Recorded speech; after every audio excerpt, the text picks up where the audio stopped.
pens, pencils, and backs, breaking these women's backs at the instrumentals and lacks. You keep your criminal acts by rearranging the facts. Cornbread crew, keys of subliminal pimp is back. I never forget a word that's so big and the definitions mentioned as the solicitor of women. What it do, family? It's doing underground balling. Back at y'all with another episode of Hoop Tales. On Hoop Tales is where we go into the archives and share stories and events that occur along our sports journey. Today I got my brother Jamboree here to help me out with that.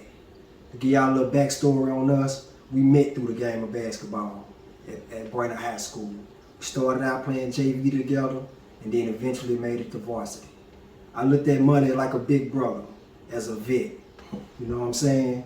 He had already been through some of the experiences that I was gonna go through. So seeing him do so, I learned from him. And I had a whole lot of respect and appreciation for him. So ladies and gentlemen, welcome to the platform, Jamboree Lemire, or Redis. Alright, man, appreciate that, bro. I appreciate it. And like you said, man, I just appreciate that respect, man. You looked at me like a brother, and I definitely look at you like a brother. You know what I mean? Still look at you like a brother, and definitely back then, man, like a little brother I never had. You know what I mean? So yeah, Respect, man. Exactly. All right, peoples. Today we're gonna be talking about our '96 season, man. And in my opinion, that was a real important season when it comes to the traditional Brainerd basketball. Right. And reason being, it fell up under that 4-year tradition. For y'all that don't know about the 4-year tradition, the 4-year tradition was that every 4 years, Brainerd High School will win a state championship. It started out in 1984, state champs. 1988, state champs. 1992, state champs. 1996 was supposed to be state champs, y'all. Man, you know what I'm saying? That was us. So, man, we're going to be walking y'all down that timeline, you know, of the ups and downs, the trials and tribulations, the peaks and valleys, the happy times, the sad times, and all. Because there was a lot going on in 96, y'all. I'm pretty sure a lot of y'all don't even know some of the stuff that we gonna tell y'all. Right. Alright, bet, man. Coming out, man. What's your thoughts on the 4-year tradition, though, man? Oh man, it was definitely something that you want to be a part of. You know, especially back then. You know what I mean? Especially if you was a young boy. You know what I mean? Coming up, and you had any aspirations or true hoop dreams. You know what I mean? You wanted to go to Brainerd and try to get it. You know what I mean? They was known for having the best uniforms. You know what I mean? The best everything. Best teams, best talent. Like, Sure. You wanted to be. It was just something to see. You wanted to be a part of it, man. And to have our names, you know, etched in history, carrying on that 4-year tradition, man, that was something we was definitely trying and striving to achieve. For sure, man. Yeah, man. So that was our year, man. We were supposed to get it done, and still hurts when you think about it. It still stings. I ain't gonna lie. Almost 40 years ago, 30 years ago, and it still stings. Yeah, man. So we're gonna talk about the mentality of that '96 team, but let's shine a little light on that '95 team. Okay.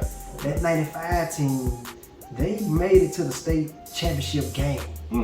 They almost got it done a year before we were supposed to get it done. Right. That '95 team, man. Let's talk about that '95 team a little bit. Man, that was a mean squad, man. I definitely believe they was one of the deepest teams that I seen in my 4 years at Brainerd. You know what I mean? Those guys, they was our peers, so we walked the hallways together and everything. I mean, they was just stacked. And then they had a guy on their team who I thought was the almost, for lack of better words, the linchpin or the leader to lead them back to the state championship, because he was the last state champion off that '92 team. That was D'Angelo. Oh yeah, D'Angelo Smith, man. Man, that dude, man. I don't know if people remember D-Lo or how they look at D-Lo, but I look at him with fondness, man. Remember him, man, because he not only was he was like a floor general, but he was like a Swiss Army knife. You know what I mean? Yeah. He filled in and patched up a lot of stuff along with those other guys. You know, I can go out there naming them all, but Yeah. Mr. Basketball Harris Walker was the point guard, but D-Lo was the floor general. he was, man. He was an unsung hero, like you know what I mean, the leader without having to walk around saying I'm the leader. Right. You know what I mean? Right. Shout out to that 95 team, man. I think they went 35-3, man. Made it all the way to the state championship game. Hey, for y'all that don't know, that was a deadly squad, man. Arguably one of the best teams to ever come out of Brandon High. And I'm talking about including the state championship guys. Yeah, they was loaded, man. They was loaded, bro. It's hard, man. Yeah. Alright, big. So 96 though. Let's talk about the mentality of the 96 team, man. Well, like you said, just by us being able to rub elbows with those guys, and like I said, they was our peers. A lot of that stuff rubbed off on us. You know what I mean? And we looked up to those guys, so we was trying to go finish the job, finish what they didn't get a chance to do. You know what I mean? If we'd have got a chance to win that state championship, it'd have been like for both of us. Right, for sure. Because that's how tightly knit we were, and we was cut from their same cloth. So we had their mentality, and we were just trying to finish the job. For sure. And the 96 team had 5 returning players from the 95 team, so we had more than enough talent and manpower to get back to the promised land and get the job done, man. Had 3 returning starters and 2 solid seniors to go along with that, man. So we was more than equipped to get the job done, man. Right. I bet. So we just talk about that 96 state title run. So starting out at the Jamboree, man. Jamboree.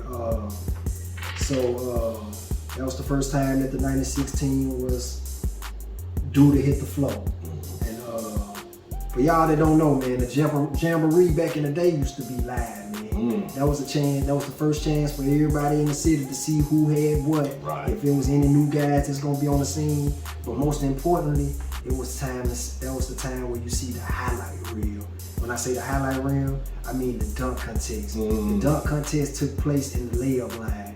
Teams were allowed to dunk in the layup line. And I'm telling you, man, it most definitely was a show, man. So with that being said, we had singers on that team, and based off the Jamboree alone, amped up, ready to go out there and show what they were supposed to do as leaders of the city. Right. So me personally, I wasn't on that team at the time, but take me back in the locker room or what y'all was doing before the tip off. Well, we took pride, like you said, the whole city took pride in the Jamboree. Like you said, that was an event. You know what I mean? So, I mean, I'm pretty sure we all went and make sure we had nice, clean haircuts. You know what I mean? Like, we wanted to be fresh. You know what I'm saying? From head to toe coming out there, as well as put on a show. You know what I mean? And that was like you said, that was my senior year. That was the only time I got a chance to be on the varsity. So I was looking forward to being in the layup line and just trying to see if I could dunk, man. Because I wasn't gonna be windmilling or doing nothing like that. But if I could have just got up there and dunk and just hear everybody say "whoo" at the same time, that's what we did. And the Jamboree, it gave that shock of adrenaline in people. I seen people who couldn't dunk up in the Jamboree and dunk, just how electric the atmosphere is. Absolutely, absolutely. So just to be able to feel that energy, that electricity coming through the crowd. It was an adrenaline, like you said, it was an adrenaline rush. Yeah, man. You know what I mean? So it was an awesome feeling, man. And the whole team was hyped up, man, and ready to go because we was the last one. We were the headline. Yeah. So everybody had been there for how long? An hour or two.